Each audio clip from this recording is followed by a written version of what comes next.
काफी ऐतिहासिक माना जा सकता है क्योंकि 4 राज्यों के विधानसभा चुनाव के नतीजे आ जा रहे हैं और सुबह से ही इसको लेकर काफी ज्यादा चहल-पहल है। जहां ये कहा जा रहा था कि भाई 2 राज्यों में बीजेपी और 2 राज्यों में कांग्रेस आ रही है, लेकिन पासा इतनी जल्दी पलट जाएगा, ये किसी ने सोचा नहीं था। मौजूदा क्या स्थिति है, क्या कुछ हालात हैं और इसका 2024 जो आने वाला चुनाव है, उस पे क्या असर पड़ेगा, इसको लेकर हम चर्चा करेंगे। मेरे साथ मेरे सहयोगी मुकेश गुप्ता है।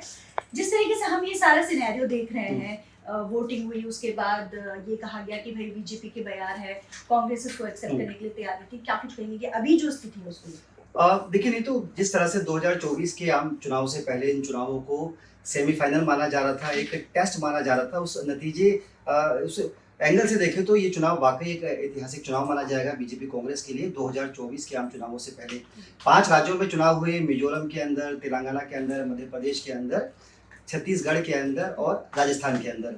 आपने बिल्कुल ठीक कहा कि जो अभी तक एग्जिट पोल सामने आ रहे थे, वो एग्जिट पोल ये दिखा रहे थे कि मध्य प्रदेश और राजस्थान के अंदर कांटे की टक्कर हो सकती है और छत्तीसगढ़ में कांग्रेस की वापसी हो सकती है, तो वहीं तेलंगाना के अंदर कांग्रेस पहली बार अपनी सरकार बना सकती है, मतलब बीआरएस सत्ता से बाहर हो सकती है। सुबह जब शुरुआती रुझान आए, जब वोटिंग के बाद जब आज सुबह ईवीएम खुलनी शुरू हुई, इसमें शुरुआती दौड़ के अंदर कह सकते हैं कि जिस तरह से बड़ा उलटफेर देखने को मिला वो वाकई चौंकाने वाला है, क्योंकि किसी भी एग्जिट पोल के अंदर ये माना नहीं जा रहा था कि राजस्थान और मध्य प्रदेश ट्रेंड हिमाचल के अंदर भी होता था, ऐसा ट्रेंड कभी उत्तराखंड में देखने को मिलता था। लेकिन कांग्रेस कह रही थी कि इस बार हम इस ट्रेंड को बदल देंगे। अशोक गहलोत बार बार कह रहे थे कि मैं जादूगर हूँ और इस बार ऐसा जादू करूंगा कि राजस्थान के अंदर दूसरी बार लगातार कांग्रेस सत्ता में आएगी। हालांकि जब प्रधानमंत्री नरेंद्र मोदी राजस्थान के अलग अलग इलाकों के अंदर कैंपेन करने पहुंचे, उस टाइम उन्होंने कहा था कि 3 दिसंबर जादूगर का जादू छू मंतर, ये टैगलाइन थी। कहीं ना कहीं प्रधानमंत्री नरेंद्र मोदी को स्पष्ट संकेत दिख रहा था। जिस तरह की जनसभाओं के अंदर भारी भीड़ उमड़ रही थी, वो लगातार राजस्थान सरकार के ऊपर हमले कर रहे थे, वो लगातार ये कह रहे थे कि राजस्थान के अंदर लोगों को जो उनका जीवन यापन है वो सही नहीं हो रहा, किसानों को जो उनकी आय मिलनी चाहिए थी वो नहीं मिल रही, महिला सुरक्षा एक बड़ा मुद्दा राजस्थान के अंदर रहा।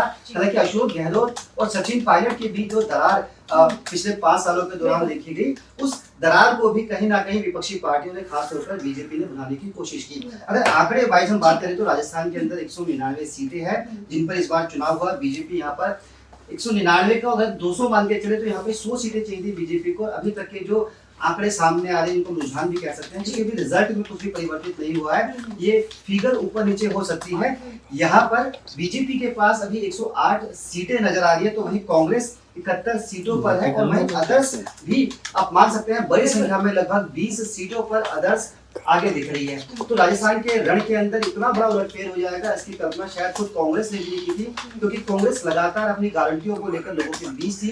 कर्नाटक के अंदर जिस तरह से 5 गारंटियां कांग्रेस ने दी थी, कांग्रेस को उम्मीद थी कि अगर राजस्थान में भी इस तरह की गारंटी लोगों को दी जाती है, सस्ता सिलेंडर, जो तमाम सुविधाएं हम राजस्थान के लोगों को देते हैं, तो हम राजस्थान के अंदर भी कमबैक कर सकते हैं। लेकिन ये तमाम जो कांग्रेस की तैयारियां थी, तमाम उम्मीदें थी, वो कहीं ना कहीं धराशायी होती हुई नजर आ रही है। बिल्कुल धराशायी हो रही है। वहीं अगर हम मध्य प्रदेश की बात करें, क्योंकि मध्य प्रदेश की राजनीति भी अपने आप में काफी स्ट्रॉन्ग मानी जाती है और जिस तरीके से वहाँ पर ज्योतिरादित्य सिंधिया और उसके बाद शिवराज सिंह चौहान, इनके बीच में जो कॉन्टैक्ट वहाँ पर जनता को प्रभावित नहीं कर पाया, या फिर क्या ऐसा ठोस एक कहें हम कि ऐसा क्या बिंदु रहा कि वहाँ पर बीजेपी स्ट्रॉन्ग रही और कांग्रेस कुछ कर नहीं पाई? देखिए, चूंकि आपने ज्योतिरादित्य सिंधिया की बात की, आपको बताया कि जब मध्य प्रदेश के अंदर असेंबली इलेक्शन के अंदर टिकट बंटवारा हुआ, उस दौरान बीजेपी ने अपने दिग्गज केंद्रीय मंत्रियों को भी मैदान में उतार दिया और ये कह दिया कि आपको असेंबली इलेक्शन लड़ना पड़ेगा, फिर चाहे वो कैलाश विजयवर्गीय हो या केंद्रीय कृषि मंत्री नरेंद्र तोमर हो, वो भी मैदान में उतरे। लेकिन इस दौरान एक बड़ी चीज देखने को मिली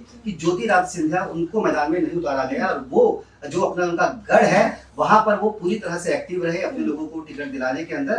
क्योंकि खटपट जैसी कोई चीज सामने नजर नहीं आई। आज सुबह भी ज्योतिरादित्य सिंधिया ने जो मीडिया से बातचीत की, तो उन्होंने कहा कि शिवराज सरकार ने जिस तरह से मध्य प्रदेश में काम किया, उसके बाद हमें संपूर्ण 2 उन्होंने शब्द का इस्तेमाल किया कि हमें यहाँ पर बहुमत मिलेगा। और जब 9 बजे के बाद धीरे धीरे ट्रेंड सेट होने लगा, उसके बाद दिखने लगा कि राजस्थान के बाद मध्य प्रदेश दूसरा ऐसा उत्तर भारत का बड़ा स्टेट है जहां पर बड़ी संख्या के अंदर लोकसभा के सांसद चुन के आते हैं, वहां पर भी बीजेपी बड़ा माइलस्टोन स्थापित कर रही है।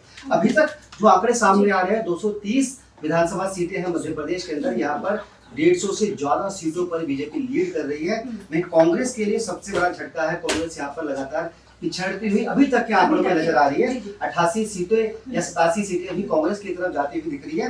वहीं अदर्स की बात करें तो 1 सीट पर अदर्स आगे आ रहे हैं। क्योंकि कमलनाथ आज जब सुबह मीडिया से बातचीत कर रहे थे, जब वो अपने घर पर थे, तो उस दौरान कमलनाथ ने कहा कि मध्य प्रदेश की जनता हमारे साथ है, इस बार मध्य प्रदेश में बदलाव होगा। हालांकि अब वो जब रिजल्ट पूरी तरह से शाम तक क्लियर होगा तो उसके बाद दिखना यही होगा कि कांग्रेस मध्य प्रदेश और राजस्थान में अगर दोनों जगह पे कांग्रेस की वापसी नहीं हो पाती है तो वहां पर उसको लेकर कांग्रेस पार्टी क्या कहेगी।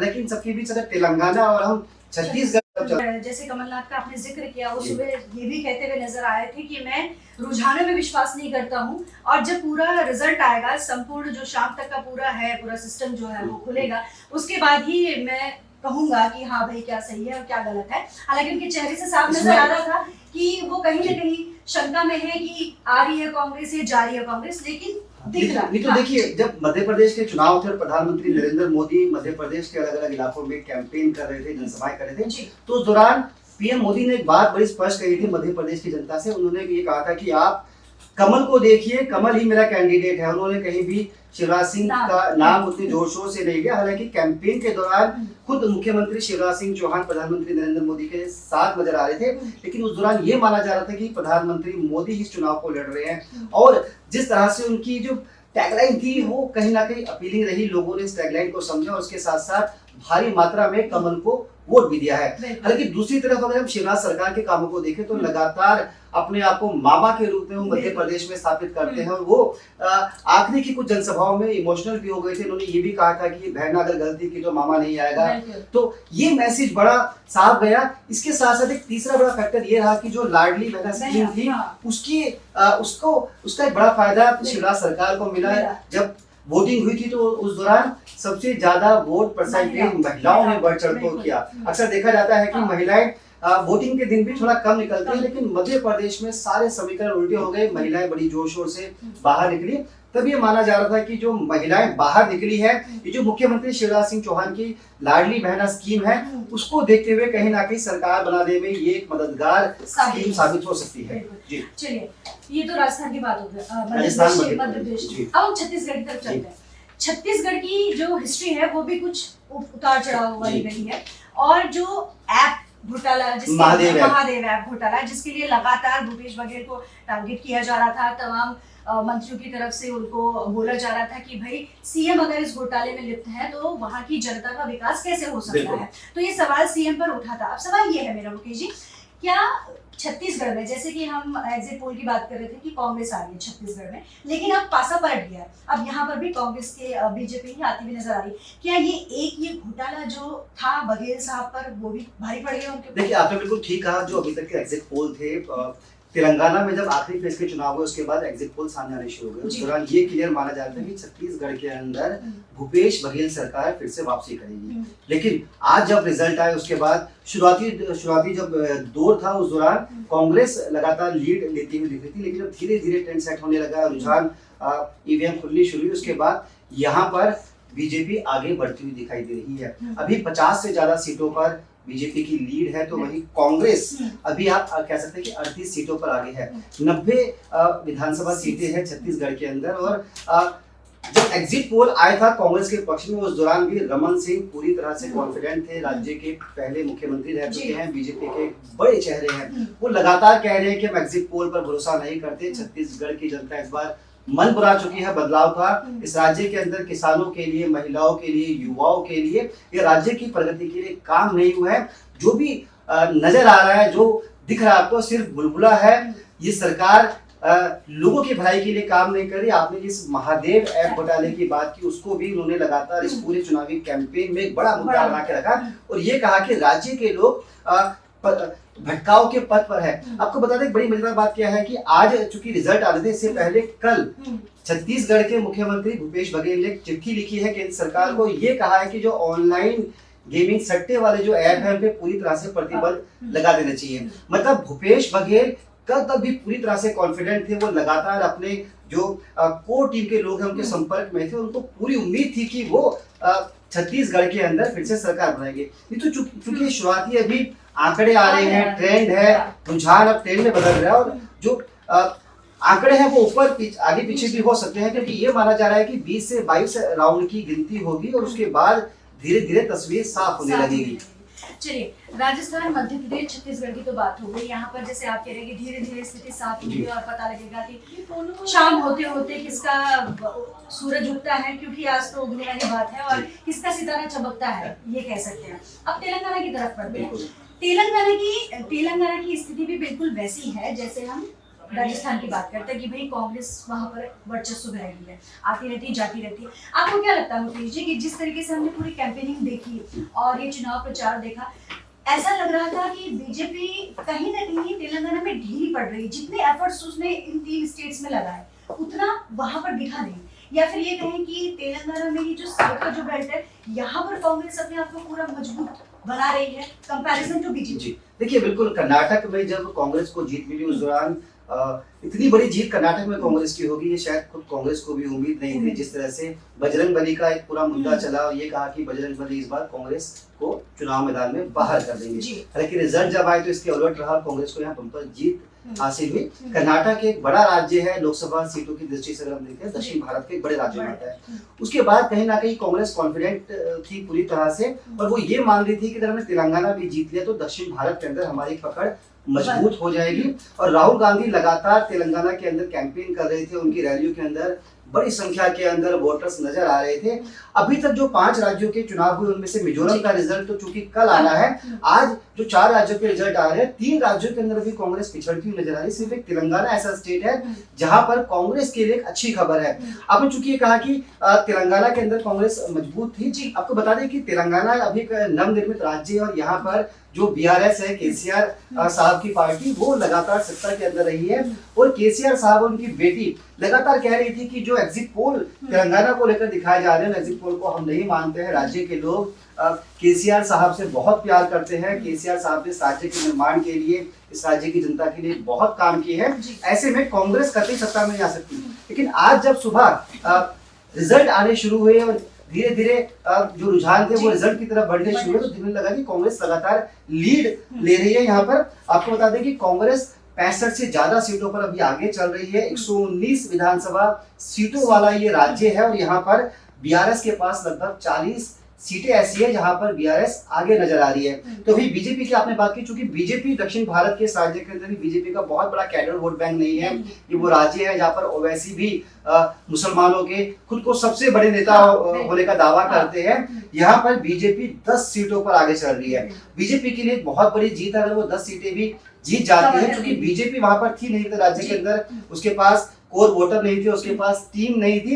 एक लैंग्वेज का भी फर्क होता है और दक्षिण भारत के कई राज्यों के अंदर अभी बीजेपी का उतना ज्यादा दमखम नजर नहीं आता। लेकिन उत्तर भारत के राज्यों में जहां पर ज्यादा लोकसभा सीटें हैं, जहां पर बड़े राज्य हैं, वहां पर बीजेपी जिस तरह से आज दिख रहा है कि लगातार लीड ले रही है, ये वाकई बीजेपी के लिए एक बड़ी खुशी की बात है। अगर राजस्थान और मध्य प्रदेश के अंदर जो अभी तक ट्रेंड चल रहा है, कांग्रेस की लगातार संख्या ऐसे ही कम होती है, तो कांग्रेस के लिए वाकई सोचने वाली बात होगी। बिल्कुल, चुनाव का जो रिजल्ट है बहुत ही इंटरेस्टिंग है। हमने 4 राज्यों की बात करी कि किस तरीके से वहां पे रुझान आ रहे हैं और कैसा क्या रिजल्ट अभी आता है, ये तो बहरहाल देखना है। लेकिन एक आखिरी सवाल मुकेश जी, ये ओवरऑल हम इस 5 राज्यों के चुनाव को अगर हम देखें और आने वाले 2024 के चुनाव की आम चुनाव की अगर हम बात करें, तो कांग्रेस जहां अपने आप को ये सोच रही थी कि इन विधानसभा चुनाव के जरिए वो अपने आप को और ज्यादा मजबूत करेगी, अलग अलग स्टेट्स में अपना एक तरीके से पार्टी को और ज्यादा सक्षम बनाने की कोशिश करेगी, हालांकि वो फिलहाल दिखाई नहीं दे रहा है। तो क्या लगता है इसका इम्पैक्ट अगर हम पर्टिकुलर कांग्रेस की बात करें, क्योंकि बीजेपी तो विनर है, बीजेपी तो जीत रही है, कांग्रेस की अगर बात करें, देखिए कांग्रेस के लिए ही नहीं सिर्फ जो बल्कि पूरा गठबंधन है इंडिया, जो जिसको हम दूसरा मोर्चा बोल रहे हैं, उसके लिए भी एक बड़ा सेटबैक रहेगा अगर राजस्थान के अंदर कांग्रेस हारती है और मध्य प्रदेश के अंदर भी कांग्रेस की सीटें कम होती है और छत्तीसगढ़ के अंदर कांग्रेस की सत्ता से विदाई होती है, तो कांग्रेस के लिए वाकई चिंता की बात होगी। ये 3 ऐसे राज्य हैं जहां से लोकसभा की सीटें भी बड़ी संख्या में आती है।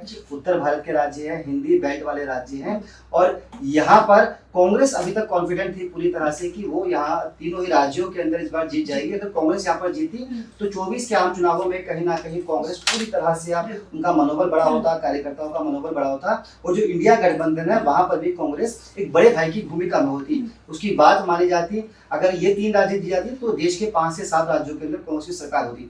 लेकिन अब जिस तरह से रिजल्ट देखने को मिल रहा है, जिस तरह से आंकड़े सामने आ रहे हैं, अगर यही रिजल्ट में परिवर्तित होते हैं तो कांग्रेस के लिए फिर से एक बार सोचने वाली बात होगी। इंडिया गठबंधन को भी फिर से सोचना होगा, क्योंकि ये ऐसा लग रहा है कि जो चुनाव है ये बीजेपी वर्सेस ऑल हो रहा है। और ऐसे में ऑल के अंदर कांग्रेस के साथ साथ जो दूसरे क्षेत्रीय दल है उनके लिए भी एक बड़ा संकट है। अगर तेलंगाना के अंदर बीआरएस हारता है तो ऐसे जो क्षेत्रीय दल है उनको फिर से एक बार खुद को रिवाइव करने की जरूरत होगी कि हमसे कहां पर कमी हो रही है। बीजेपी की बात करें तो प्रधानमंत्री नरेंद्र मोदी की जो छवि है, जो उनकी लोकप्रियता है, वो लोगों के बीच में, उनके दिलों में अभी भी बरकरार है। आज खुद शाम 6 बजे प्रधानमंत्री नरेंद्र मोदी दिल्ली के जो बीजेपी का हेडक्वार्टर है वहां पर पार्टी कार्यकर्ताओं को संबोधित करने जा रहे हैं। ऐसे जश्न का माहौल तो बनने लगा है मुकेश, जी। इस वजह से हम जैसे हाँ, देखिए बीजेपी के लिए खुशी की बात है, उनके कार्यकर्ताओं ने जिस तरह से मेहनत की। देखिए सिटिंग सरकार के खिलाफ हमेशा सत्ता विरोधी लहर होती है, इसका असर देखने को मिलता है, लेकिन ये असर सिर्फ कांग्रेस के खिलाफ देखने को मिला है। मध्य प्रदेश के अंदर मामा की सरकार की वापसी के संकेत हैं। तेलंगाना के अंदर बीआरएस बाहर हो रही है, कांग्रेस वहां पर आ रही है। लेकिन राजस्थान और छत्तीसगढ़ में अगर कांग्रेस सत्ता से बाहर होती है तो कांग्रेस के लिए वाकई चिंता की बात होगी। 2024 के आम चुनावों से पहले इन चुनावों को सत्ता का सेमीफाइनल माना जा रहा था, क्योंकि अब हम दिसंबर के महीने में खड़े हैं और आम चुनावों में 2 से 3 महीने का ही वक्त बचा है। अप्रैल के अंदर देश के अंदर एक नई सरकार का गठन होता है, चुनाव चलते हैं। तो ऐसे में बीजेपी जहां इस जीत से गदगद है, वहीं कांग्रेस और जो इंडिया खेमा है उसके लिए टेंशन की बात जरूर है। चलिए, टेंशन की बात है, कांग्रेस के लिए तो बहुत बड़ी टेंशन हो जाएगी कि वो फिर से कैसे एकजुट हो और कैसे अपने आप को प्रूव करे, ये हम कह सकते हैं। बहरहाल बहुत शुक्रिया मुकेश जी इस चर्चा में शामिल होने के लिए। तो शाम तक रुझान आ जाएंगे और रिजल्ट आ जाएंगे, माफ कीजिएगा, और सारी चीजें पूरी क्लियर हो जाएंगी कि कौन कहाँ जीत रहा है, कहाँ किसका सितारा चमकता है और किसको कुर्सी मिलती है और कौन बाहर जाता है।